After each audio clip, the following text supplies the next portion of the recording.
선비님, 가련한 팔자의 청산과부가 선비님같이 늠름한 분을 모시게 되어 오늘 밤이 꿈과 같사옵니다. 하하, 그렇소.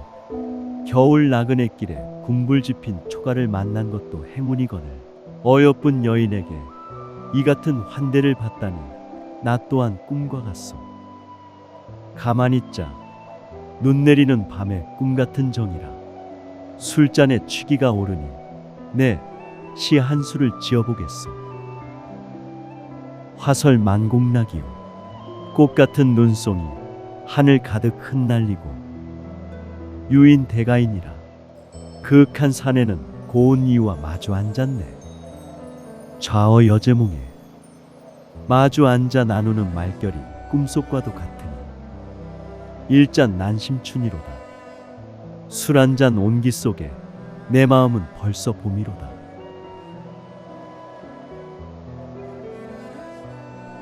헌데 선비님, 마음에 걸리는 것이 있사옵니다. 아니, 그게 무엇이오? 소첩은 혼자 몸이지만 선비님은 처자식이 있지 않습니까? 허허, 처자식이란 그저 내게 진 빚을 평생을 두고 갚아야 할 사람일 뿐 신경 쓸 것 없어. 자, 이제 가까이 오시오. 그렇다면 선비님의 말씀을 따르겠사옵니다. 마음이 급하니 내가 가겠소.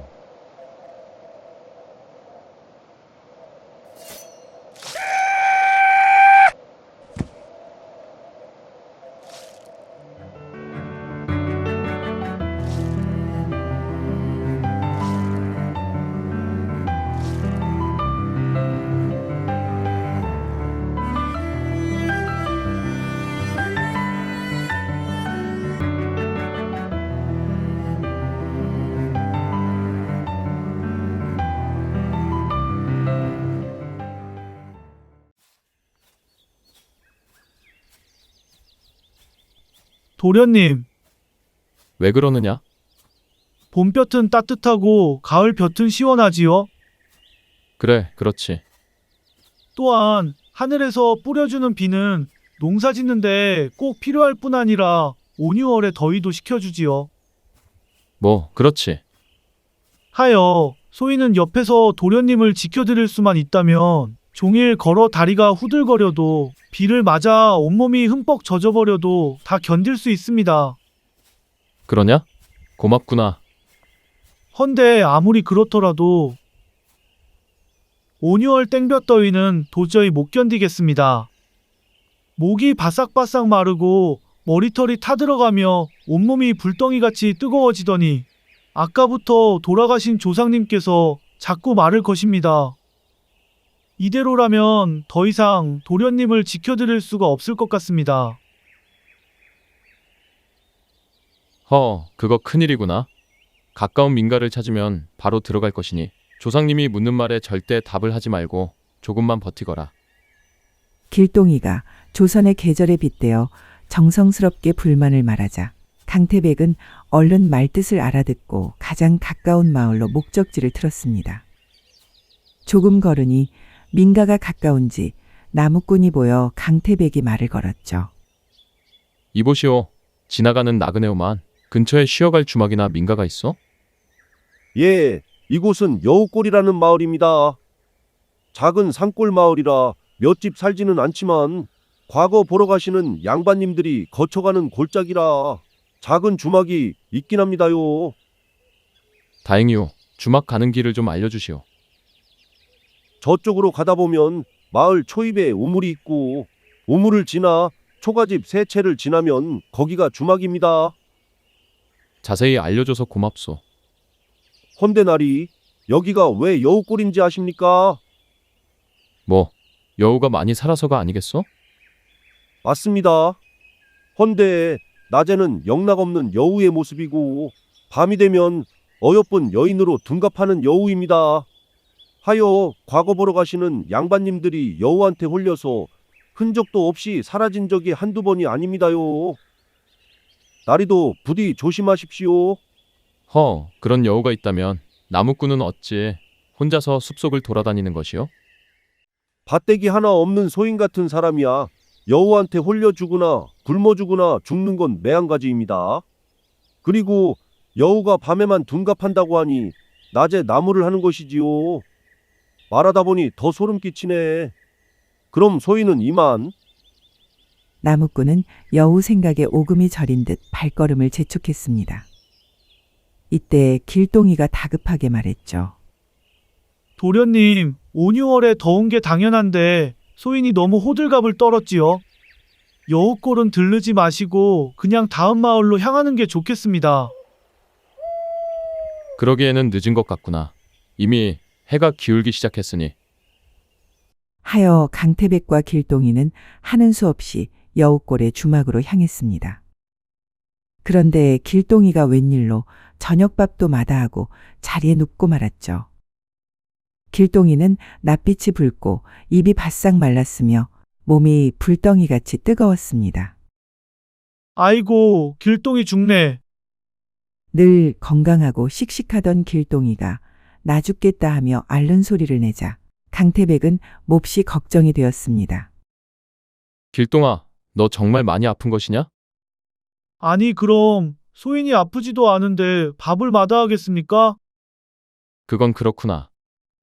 도련님, 소인이 죽거든 어머니께 부디 불초 소자를 용서하시라고 전해주십시오.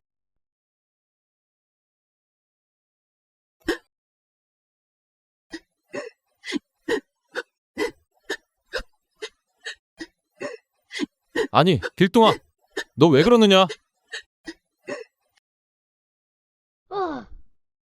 네가 아무래도 단단히 더위를 먹은 것 같구나. 날이 밝으면 약초를 구해올 테니 조금만 견뎌주거라. 도련님, 아무래도 오늘 밤을 넘기지 못할 것 같은데 내일까지 소인이 살아있을까요?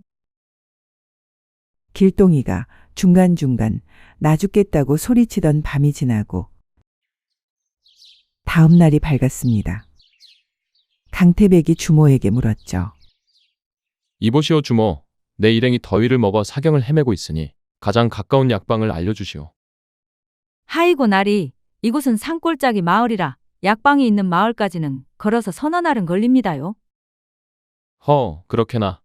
이 일을 어찌한다? 헌데 나리, 산 꼭대기로 향하는 외길로 올라가면 약방은 아니지만 약초를 캐다 파는 사람이 산다고는 들었습니다. 그렇소? 약초를 캐서 판다면 분명 그 효능도 알 것이니 급한 김에 그곳으로 가보겠소. 헌데 그것이 왜 그러시오? 거기는 여우가 득실거리는 곳이라. 꼭 가시겠다면 반드시 해가 지기 전에 약초를 구해서 내려오시고 해가 져버리면 동굴에라도 들어가셔서 날이 셀 때까지 몸을 피하십시오.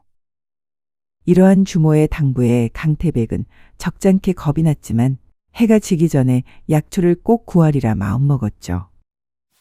그렇게 주막을 나서서 주모가 알려준 대로 골짜기로 향하는 외길을 걸었습니다. 그런데 경사가 높은 산길이다 보니 쉬지 않고 걸어도 얼마 가지 못했고 이대로 약초꾼을 찾지 못하면 어쩌나 여우를 만나면 어쩌나 하는 걱정과 두려움이 강태백의 머리를 가득 채웠죠. 그런 걱정에 더해 설상가상으로 점점 해가 지고 있었습니다. 하여 강태백은 해가 아주 지기 전에 주모가 시킨 대로 작은 동굴이라도 찾아야겠다고 생각했죠. 그때 천운인지 작은 불빛이 보였습니다. 이제 살았구나. 길동아, 꼭 약초를 구해서 갈 것이니 조금만 더 견뎌주거라. 불빛을 따라 가보니 거기에는 작은 초가지 판채가 있었습니다. 하여 강태백은 다행스러운 마음으로 주인을 불렀죠. 이보시오, 주인장 계시오? 하지만 강태백의 말소리를 듣지 못했는지 안에서는 아무런 기척이 없었습니다. 고요한 정막에 잠시 불안감이 밀려왔지만 강태백이 다시 주인장을 부르려고 할 때 방문에 사람의 그림자가 비쳤죠. 거기 누구시오? 이 정막강산 외딴 집에서 들려온 목소리는 놀랍게도 여인이었습니다. 나는 약초를 구하러 왔소. 여기 주인장이 약초를 캔다고 들었소만 지금은 어디를 간 것이오? 아닙니다. 이곳은 소첩 혼자 오랫동안 살고 있으니 아무래도 잘못 찾아오신 듯합니다. 강태백은 약초꾼의 집이 아니라는 대답에 몹시 실망했지만 일단 밤이슬을 맞을 수는 없어서 말했죠. 폐를 끼쳐 안 됐지만 하룻밤 신세를 져도 되겠어? 남녀가 유별하나 사정이 딱하시니 들어오십시오. 여인은 강태백을 안으로 들인 뒤 부엌으로 가서 저녁밥을 들여주었는데 삽시정저, 즉 하얀 쌀밥에 숟가락이 꽂혀 있었죠. 아니, 이건 제사상이 아니오. 맞습니다. 나리가 오시기 전에 제를 마쳤습니다. 먼 길 오시느라 시장하실 터인데 사양치 마시고 드십시오. 강태백은 좀 당황스러웠지만 주인이 내어주는 것을 거절하기도 어렵고 무엇보다 몹시 허기가 졌기에 숟가락을 뽑아서 먹었습니다. 그런데 오랜만에 먹는 하얀 쌀밥은 입안에서 씹을수록 단맛이 났고 메밀을 절구에 갈아내서 들기름에 부쳐낸 매끈한 메밀전은 바삭하고 고소한 것이 오히려 육고기보다 맛이 좋았죠. 그리고 조선간장으로 가느라고 들기름에 버무린 산나물 무침은 하얀 쌀밥과 궁합이 좋아 강태백은 여인이 차려준 제사밥을 정말 맛있게 먹었습니다. 강태백이 식사를 마치니 잠시 후에 여인이 방으로 들어왔죠. 지금까지 제대로 얼굴을 보지 못했던 강태백은 상을 내가려고 마주 앉은 여인의 모습에 깜짝 놀랐습니다. 이런 곳에 혼자 살기에는 얼굴이 아주 고왔고 몸매 또한 맵시가 흐르는 것이 사내라면 누구나 마음을 빼앗길 만큼의 빼어난 외모를 가진 여인이었던 것입니다. 게다가 산골짜기에 혼자 살아서 그런지 격식 없이 얇은 모시저고리와 얇은 치마를 입어 여인의 속살이 비칠 듯 말 듯 하였기에 강태백의 젊은 피가 조금씩 더워지는 것 같았죠. 그때 여인이 먼저 입을 뗐습니다. 제를 마치고 철상할 때 때마침 선비님이 오셔서 음식을 내어드린 것입니다. 주먹밥만 먹어도 감지덕지인데 기름진 음식을 차려주어 맛있게 잘 먹었어. 헌데 누구의 제사인지 물어봐도 되겠어? 말씀을 드리고 싶지만 지금은 때가 아니옵니다. 여인이 모호하게 답했죠. 헌데 어찌 첩첩산중에 여인 혼자 살 수가 있단 말이오. 나이도 젊은데 마을로 내려가는 게 어떻겠소. 걱정은 고맙사오나 소첩은 이 집에서 살다 이 집에서 죽을 것입니다. 이같이 단호한 대답에 강태백은 여인의 사연이 더 궁금해졌습니다. 선비님, 선비님께서는 혼례를 올리셨습니까? 아니오. 양반이시니 부모님께서 정해주신 짝을 만나실 나이인데 어찌 혼자십니까? 불의의 일로 갑자기 형님이 돌아가셨소. 하여 우리 가문은 3년 동안 초상집이었으니 아버님도 나도 혼사는 걱정거리가 아니라오. 강태백은 평소라면 입 밖으로 내지 않을 속마음을 어쩐 일인지 처음 보는 여인에게 술술 말하고 있었습니다. 그때 갑자기 여인이 상을 옆으로 치우더니 호롱불을 꺼버렸습니다. 그리고 강태백 옆으로 다가와 속삭였죠. 선비님, 적막한 밤에 소첩이 시 한 수를 올리겠사옵니다. 유방 잔촉 자구명이요. 고요한 방, 해묵은 등불만 홀로 밝고 장세 무한 여심고라. 외롭던 세월 길어 여인의 마음 또한 메말랐나이다. 천재 무한 인생고요. 천년 세월 흘러도 즐거움 한 점 없는 우리네 인생. 원탈 군신 위아정이라. 양반의 허울을 벗으시고 오늘 밤은 소첩의 정인이 되어주소서. 고운 자태의 여인이 호롱불을 끄고 시까지 읊으니 세상 어느 사내라도 혼이 빠질만 했습니다. 그런데 당황한 강태백이 여인을 밀치는 바람에 여인의 몸이 발라당 뒤집히고 말았죠. 양반댁 부인이 이 깊은 산속에 혼자 있는 사연은 있겠으나 화려한 업문을 어찌 처음 본 사내를 홀리는데 쓴단 말이오? 내 솔직히 말하면 부인의 고운 자태와 목소리에 마음이 흔들리지 않은 것은 아니오. 허나 마음이 흔들렸다고 그것이 연정은 아니니 정처 없는 나그네 길에 기약 없는 인연을 맺을 수는 없소. 다시 생각하여 내 말이 맞다면 내가 돌아서 있을 동안 부인은 방을 나가 머리를 식히시오. 하고 뒤돌아 앉았습니다. 강태백의 이 같은 대답을 들은 여인은 거절에 대한 수치스러움 때문인지 어여쁜 얼굴에 강한 노기를 띄었는데 곱고 가녀린 손에 날카로운 칼이 들려 있었습니다. 그러나 어찌된 심산인지 여인은 옷을 추스르고 조용히 방을 나갔죠. 여인이 나간 후 강태백은 화를 가라앉히려는 것인지 아니면 데워진 젊은 피를 식히려는 것인지 앉은 채로 조용히 눈을 감고 있었습니다. 이렇게 길고 길었던 밤이 지나고 이튿날이 밝았습니다. 간밤에 있었던 당황스런 사건이 강태백의 머릿속에서 흩어져 버리고 다 죽어가던 길동이의 얼굴이 떠올랐죠. 이왕 나온 길이니 하루만 더 약초캐는 사내를 찾아봐야겠군. 하고 하룻밤 신세진 초가를 나오려는데 마당에 약초 몇 가지가 들어있는 꾸러미가 놓여 있었습니다. 거기에는 더위 먹은 병인 서병에 대한 약방문이 적혀 있었고 맹문동과 사삼, 황기와 오미자와 같은 약재의 이름이 적혀 있었죠. 그리고 달게 황기를 넣어 삶아 먹이라는 당부의 말도 있었습니다. 이것은 길동이를 살리는 약초와 약방문이군. 근처에 사람이라고는 이 집 주인뿐이니 이 약초를 놓아둔 것도 그 여인이 분명했습니다.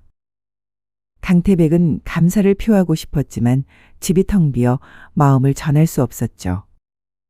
하여 급한 마음에 약초를 들고 길동이가 누워있는 마을로 돌아왔습니다. 얼굴이 벌겋게 달아오르고 축 늘어진 길동이의 모습은 참으로 안쓰러웠습니다. 강태백은 주모에게 약초를 다려달라고 하고 여러 날 동안 길동이 수발을 들었죠. 약을 쓸 시기가 늦어버렸는지 처음에는 차도가 없었으나 날짜가 지나면서 다행히 길동이는 서서히 기력을 회복했죠. 도련님, 소인이 툭하면 소인을 왜 데려왔냐고 원망했는데 도련님께서 소인을 위해 이렇게나 애써주시니 이제 다시는 그런 원망은 하지 않겠습니다. 그러냐? 고맙다. 네가 기력을 회복했으니 이제 슬슬 다음 마을로 떠나면 되겠구나. 이제 겨우 살아났는데 소인은 못 갑니다. 아니, 왜 하고 많은 종들 중에 소인을 데려와서는 이 고생을 시키십니까? 아이고, 길동이 죽네. 하하, 농이다. 천천히 떠날 것이니 걱정하지 말고 너는 원래대로 돌아오기만 하거라. 강태백은 여인이 준 약방문대로 주모에게 남은 황기를 넣어 닭을 푹 고아달라고 청했죠. 도련님, 이건 삶은 닭이 아닙니까? 게다가 귀한 약재까지 들어가다니 앞으로 종종 아파도 될 것 같습니다. 헌데 여우골에서 노잣돈을 다 써버리시면 앞으로는 길 위에서 자야 하는 것 아닙니까? 돈을 주고 사온 것이 아니라 값없이 받아온 것이니 걱정하지 말고 천천히 많이 먹거라. 강태백은 길동이와 더불어 탕약을 정성껏 다려준 주모와 식솔들에게도 닭을 나누어 주었죠. 그리고 식사를 하는 동안 귀한 약초를 내어준 어여쁜 약초꾼을 떠올리며 자신이 너무 심하게 대한 건 아닐까 하고 미안한 마음이 들었습니다. 며칠 후 길동이가 몸이 다 회복되어 둘은 다시 다음 마을로 길을 나섰죠. 도련님, 왜 그러느냐? 그런데 이런 산골짜기에 약방이 있을 리가 없을 텐데 어디서 약초를 구해오셨습니까? 저기 산 꼭대기에 약초 캐는 사람이 있다 하여 가본 것이지. 산꼭대기에 진짜 약초 캐는 사람이 있었습니까? 있었으니까 받아왔겠지. 도련님이 제대로 답을 하지 않고 말끝을 흐린다고 느끼는 건 소인 기분 탓일까요? 그래, 그런 것 같구나. 강태백은 누구보다 가깝게 여기고 있는 길동이에게 웬일인지 그날 밤에 있었던 일을 말하지 않았습니다. 그리고 그날 밤에 만났던 여인이 어쩌면 나무꾼이 말했던 사람으로 둔갑한 여우가 아닐까 하는 생각이 들었죠.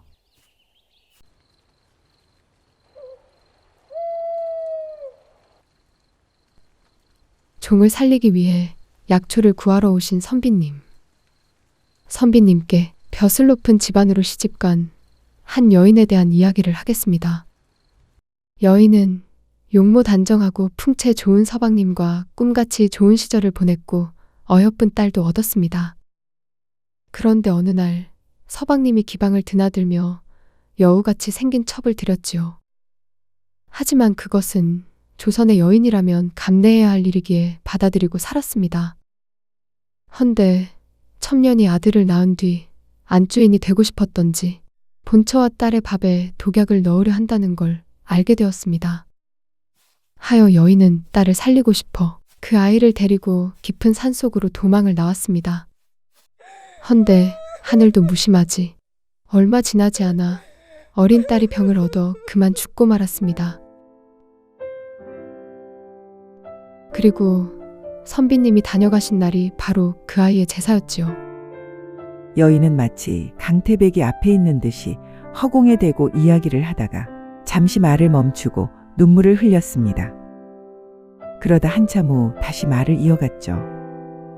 세상의 전부를 잃은 여인은 이제 딸의 원수를 갚고 싶었습니다. 하여 시퍼런 칼을 품고 자기 살다 나온 집으로 갔으나 이미 집안 전체가 영모의 죄로 몰살을 당한 후였죠. 여인은 서방과 첩년을 제 손으로 죽이지 못하자 몸속에 불이 난 것 같았습니다. 분노와 절망에 몸부림치던 그때 우연히 길 가던 나그네가 하룻밤 머물기를 청했지요. 하여 여인은 자기 몸속에 붙은 불을 끌 수 있는 한 가지 묘안이 떠올랐습니다.